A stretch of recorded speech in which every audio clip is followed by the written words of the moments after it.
Não se trata de simplificar, dizendo que quanto mais palavras, mais inteligente a criança fica. Porque o ponto não é acumular vocabulário como quem está colecionando figurinhas. A questão é mais profunda e até menos visível, né, de imediato. Mas ela está acontecendo.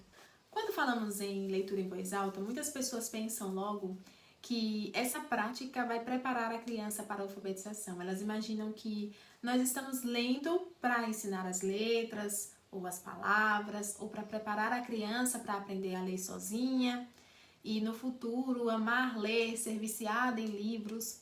Mas essa visão não está errada, no entanto, ela é muito pequena. Eu quero te convidar a conhecer o melhor da leitura em voz alta, que a partir de agora nós vamos chamar de LVA.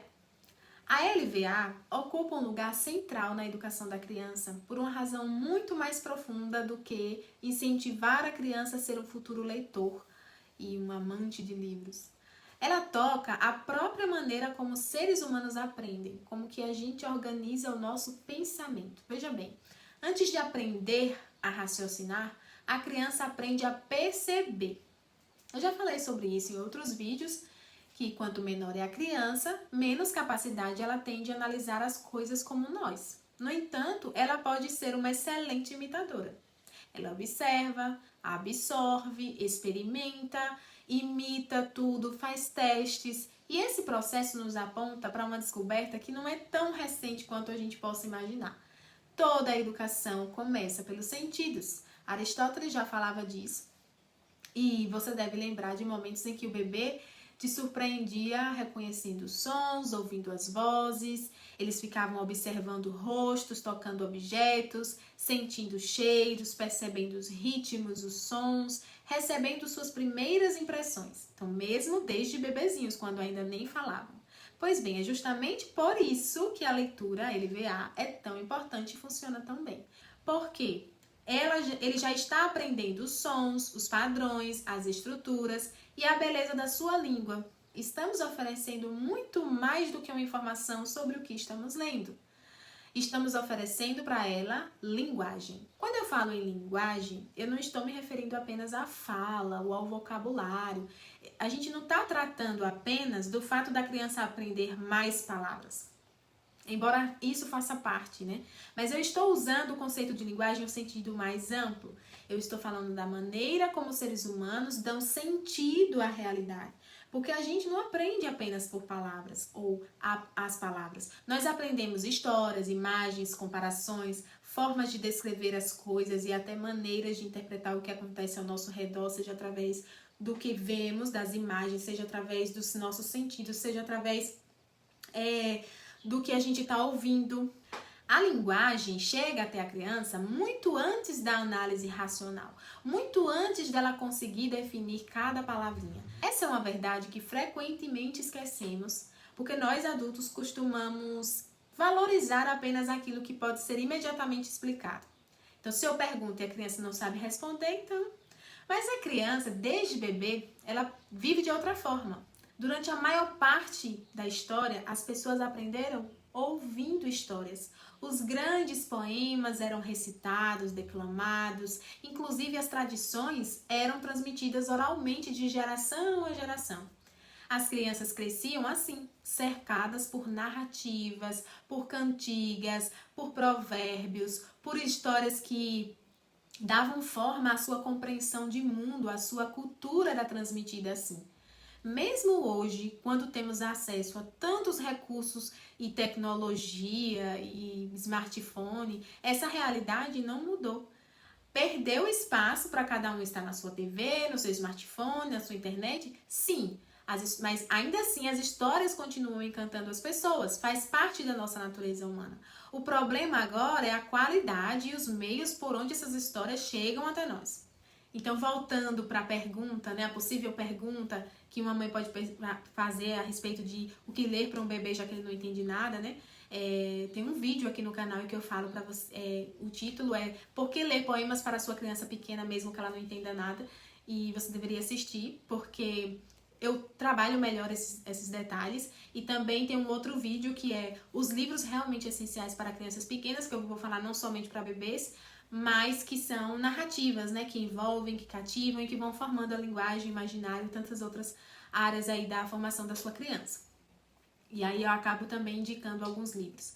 Então, quando eu digo que LVA nos permite trabalhar a linguagem formando a criança antes mesmo dela compreender plenamente uma história, eu não estou dizendo que a criança entende tudo sem perceber, que aí não precisa a gente falar nada, é só a gente ler.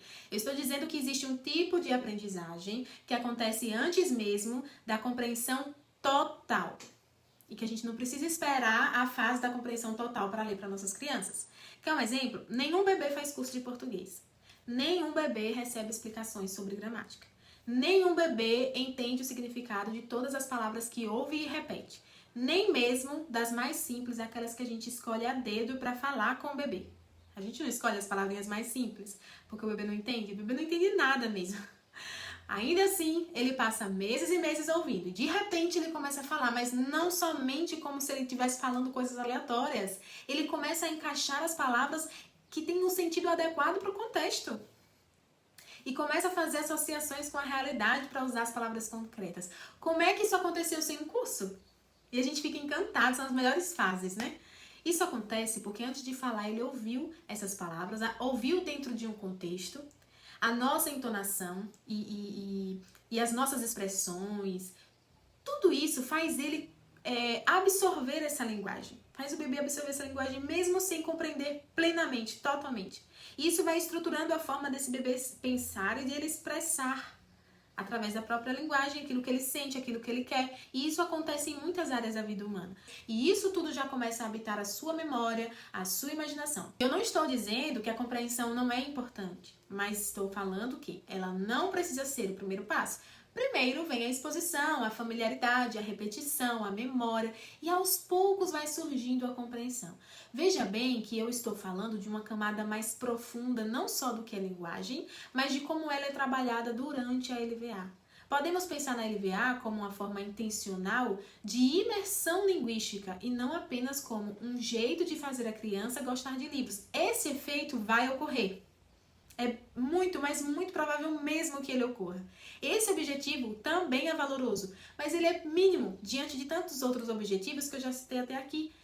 Eu sei que os dados sobre leitura no Brasil são cada dia mais alarmantes. No entanto, isso não quer dizer que toda leitura é válida, que todo livro é bom, que todo texto pode ser rico, a tal ponto de nosso pensamento estar sendo bem alimentado.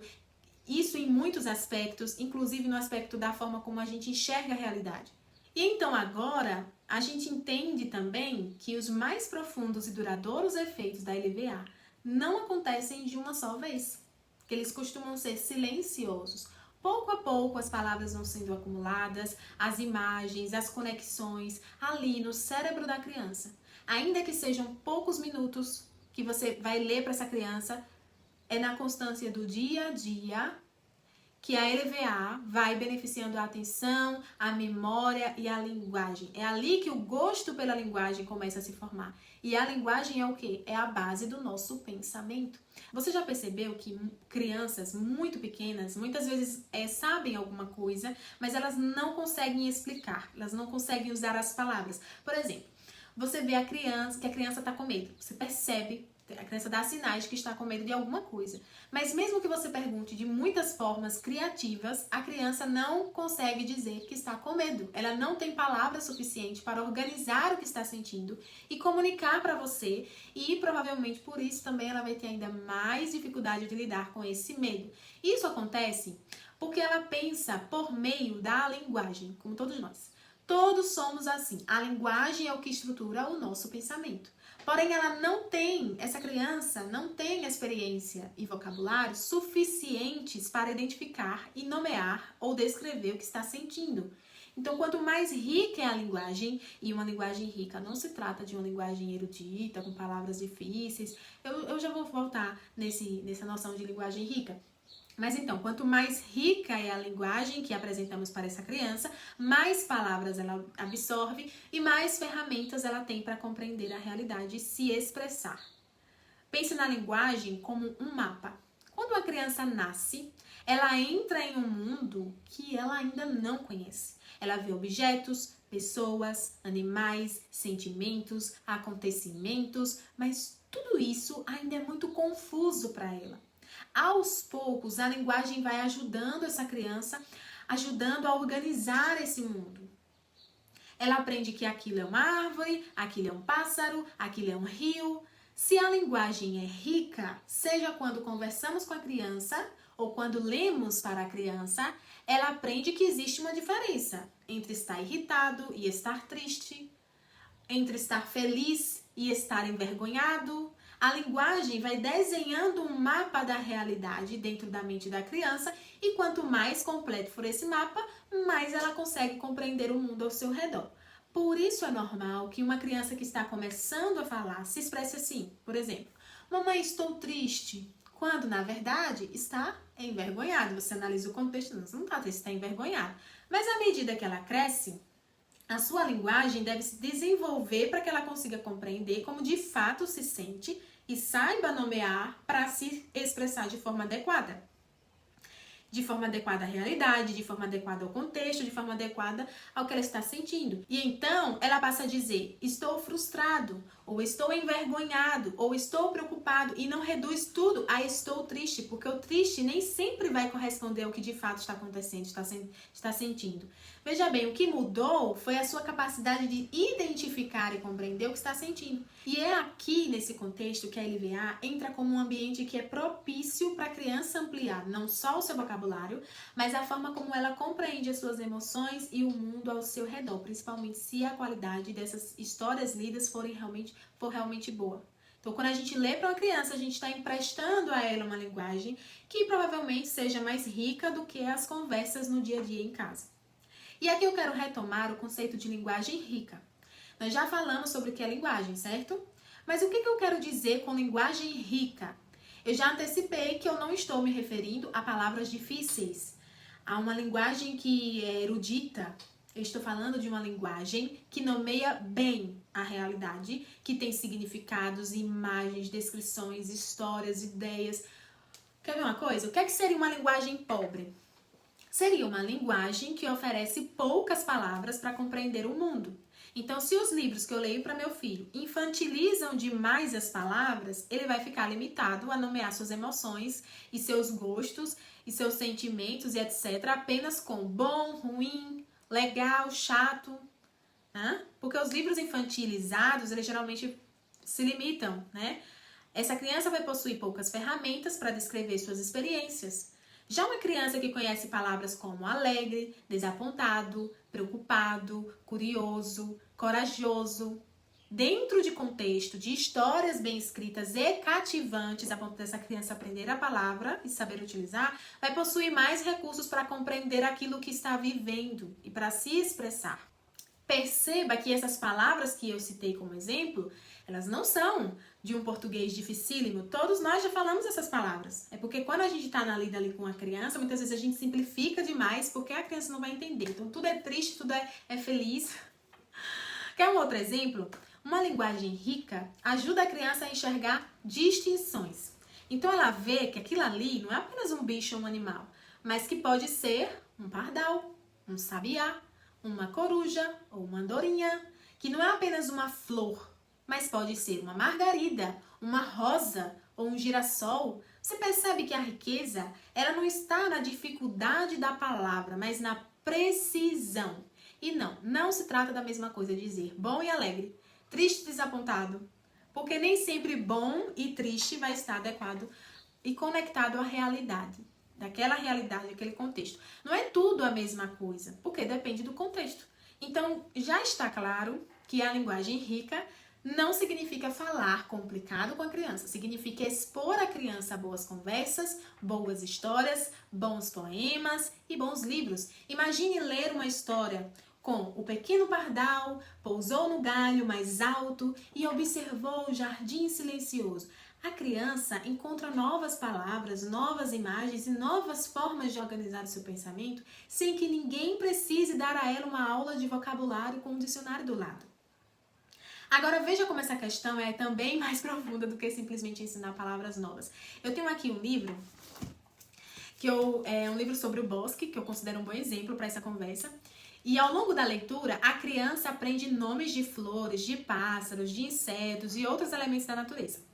Então, assim, a gente não está diante de um livro com vocabulário pobre. Pelo contrário, ele amplia o vocabulário da criança, o repertório da criança, né? E ele vai apresentando distinções que são muito importantes para a realidade, sobre a realidade. Então, o nome do livro, ele é da Escolinha Todo Livro, indicado para a partir de 3 anos. O nome é Um Lugar Cheio de Vida, Bosque. E é dessa série Montessori, Um Mundo de Conquistas. Então, ele usa a personagem Joana. E ela começa o livro assim, ó. Olá, eu sou a Joaninha Joana e vivo em um belíssimo bosque. Parece que vocês vão ler. E vivo em um belíssimo bosque. Sou um pouco distraída e enquanto voava, perdi uma de minhas manchinhas pretas. Onde será que ela está?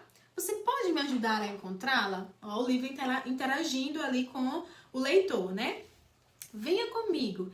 Você sabe qual a aparência de uma joaninha? Eu sou vermelha e tenho muitas manchinhas pretas no corpo, mesmo que uma tenha desaparecido. Eu até consigo voar. Bem, não assim como uma ave. Olha só, olha o repertório. Mas eu faço o que posso. Eu sou do tamanho da ponta do seu dedo. Então, nesse momento, né, quem está lendo vai possibilitar ainda mais a interação, né, do livro com a criança. Então, obviamente, né, pelo menos é o que se espera, a criança vai ver o dedo e tal, e enfim. E aí a Joaninha vai passeando pelo bosque e ela vai vendo várias coisas, né? As borboletas, e ela pergunta às borboletas se elas viram a manchinha perdida. E aí, essa interação entre o leitor e o livro vai ficando cada vez mais direta. E você vai percebendo qual é o objetivo principal do livro. Ela diz assim, ó, há várias folhas macias onde eu durmo no bosque. Você acha que eu posso ter perdido minha manchinha lá? Então a criança vai botar o dedo na folha e ela vai seguir o caminho, ó. Aqui tá trabalhando algumas habilidades motoras, de atenção. E aí, o leitor vai ler, por exemplo, pegou a folhinha aqui, levou até essa árvore. Qual é o nome? Bordo. Então, ele vai lendo. Na próxima página, isso vai acontecer com as flores. Então, tem margarida, rosa, jacinto, lírio. Na próxima página, alguns insetos. Perceba que essas flores não são as mesmas daqui. Então, é mais um conhecimento. Aí vem outros insetos e aracnídeos. Depois, as aves, tordo, pardal, melro, chapim. Depois, outros tipos. Enfim, ó, cada página tem, e no final ainda tem a lista aqui do vocabulário. E você percebe, por exemplo, que essas árvores, essas plantas, elas estão em fundo branco. A evidência que o livro quer dar é justamente o vocabulário novo, a imagem, né, a associação com a imagem, e esse estímulo motor, certo? O objetivo do livro não é uma narrativa. Ele usa como um mote, como um ponto de partida, esse princípio, esse início aqui narrativo, né? De, oi, eu sou a Joana e eu perdi uma manchinha. Essa é uma excelente desculpa para a Joaninha apresentar o bosque para a criança. Por quê? Porque enquanto ela vai apresentando o que tem no bosque, ela está procurando a pintinha dela. No final das contas, ela não acha e descobre que ela é bonita assim mesmo. Mas olha só o que eu acho que a gente pode observar com esse livro. Apesar da Joaninha encontrar muitas coisas pelo caminho, esses encontros raramente mudam o rumo da história. Eles servem principalmente para quê? Para apresentar novas informações. Esse é o principal foco do livro. Os animais, as plantas e tudo que aparece aqui aparece muito mais como objeto de observação do que como participantes da narrativa. Por isso, embora exista uma história, ela funciona mais como um fio condutor para o conteúdo do que como uma narrativa capaz de sustentar o interesse da criança por si mesma. Esse livro possui uma linguagem rica? Podemos dizer isso? Sim, ele apresenta palavras novas, amplia o repertório da criança, mas a linguagem viva vai um passo além. E é como se ela ancorasse o que a criança aprende de novo, de novidade. Quando é que um livro tem uma linguagem viva? Quando as palavras estão inseridas em acontecimentos que são significativos. quando existe uma expectativa, algo que acontece e produz outras coisas, uma ação-consequência, um personagem que começa a enfrentar desafios e tudo isso vai fazendo a criança querer descobrir o que acontece na página seguinte, até que se descubra o final da história. Porque isso é muito mais cativante. Então a criança não está apenas aprendendo sobre um bosque, mas está, de certa forma, vivendo aquele bosque por meio da história. É por isso que uma história marcante costuma permanecer conosco durante anos. Talvez você se lembre de alguma. Enquanto muitas informações que foram isoladas ou apresentadas numa narrativa fraca são rapidamente esquecidas. Não é porque a informação seja menos importante, mas é porque a nossa mente se conecta muito mais naturalmente com acontecimentos, com relações, com significados, e isso é ainda muito mais forte na infância.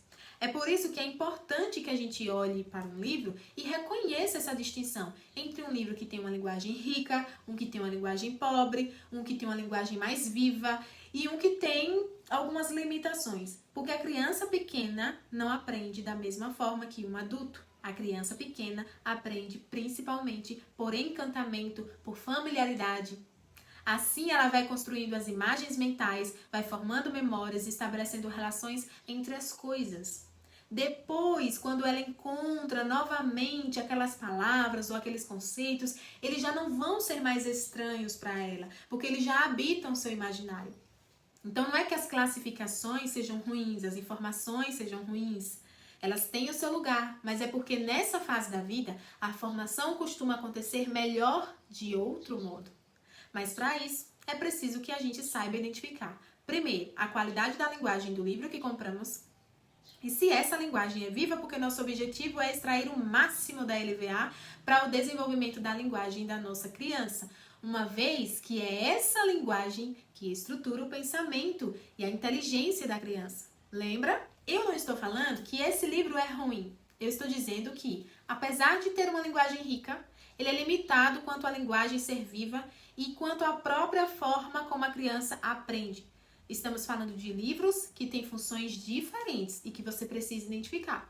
Alguns livros ajudam a criança a entrar em contato com uma realidade. Os de linguagem viva são excelentes. Outros ajudam a criança a organizar esse conhecimento. Esse aqui poderia se encaixar agora. E quando falamos de educação clássica, especialmente na primeira infância, a prioridade é da criança ter um encontro vivo com a realidade, seja por uma experiência direta, seja por manipulações, por meio de boas histórias, de boas conversas, de contemplação, para só depois ela avançar para formas mais analíticas, classificatórias do conhecimento. Por isso eu vejo esse livro aqui muito mais como um complemento do que como a principal porta de entrada para o tema do bosque, por exemplo. E abrindo um parêntese aqui, a LVA não é a única forma de apresentar essa linguagem rica. Na tradição clássica temos 3 fontes, por exemplo, conversas significativas, literatura de qualidade, que seria a partir da LVA para crianças que ainda não sabem ler, e convivência com a realidade. Quanto melhor for a LVA, mais o pensamento da criança ganha amplitude. Não se trata de simplificar, dizendo que quanto mais palavras, mais inteligente a criança fica. Porque o ponto não é acumular vocabulário como quem está colecionando figurinhas. A questão é mais profunda e até menos visível, né, de imediato. Mas ela está acontecendo. Quando a linguagem cresce, o mundo se torna mais inteligível. E é por isso que a LVA ocupa um lugar tão importante na educação.